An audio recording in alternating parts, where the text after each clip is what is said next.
Bonjour à toutes et à tous et merci de votre belle fidélité. La fête de Catherine de Sienne, cette grande mystique contemplative de l'amour de Dieu à travers la figure du Christ en croix, nous donne l'occasion d'entendre l'évangile de Matthieu qui nous offre, et ce n'est pas courant dans les évangiles, la joie de Jésus qui exulte et loue son Père. Père, je proclame ta louange. Au cœur de la morosité ambiante, il est presque provoquant d'oser parler de joie et de grâce. Pourtant, cette expérience que vit Jésus dans sa relation à son Père est loin d'être déconnectée du réel.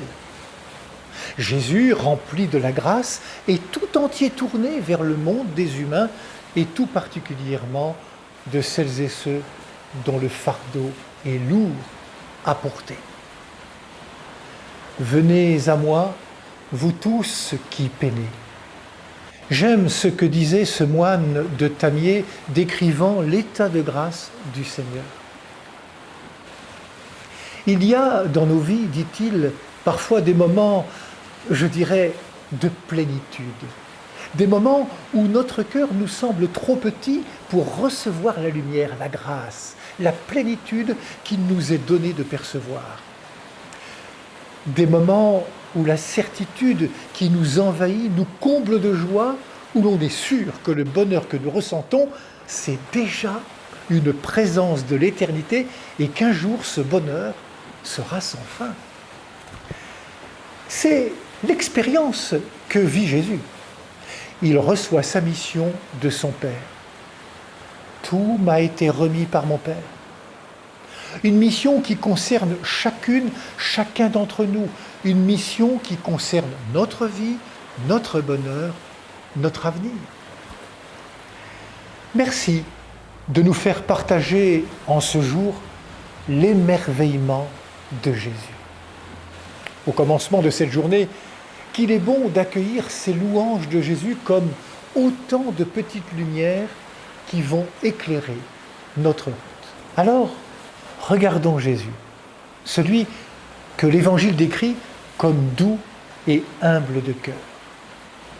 Père, Seigneur du ciel et de la terre, Dieu est tout autant l'inaccessible, le Très-Haut, que le tout proche, qui en Jésus touche au plus près de nos réalités humaines les plus basses.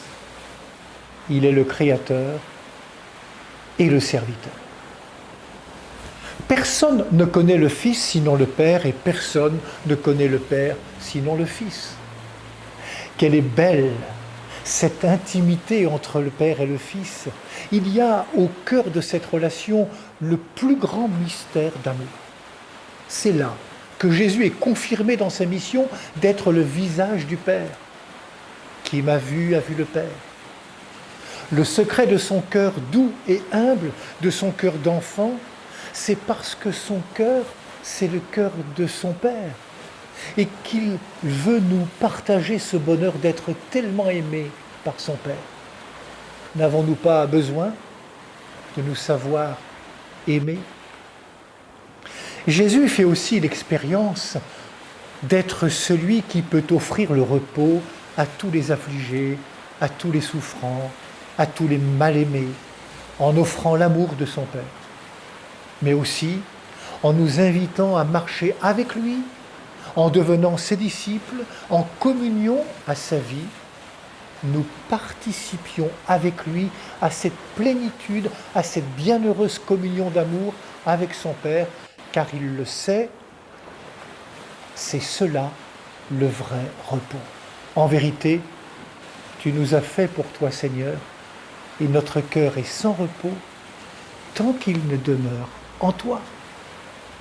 Bonne journée à toutes et à tous. Prenez bien soin de vous et des autres.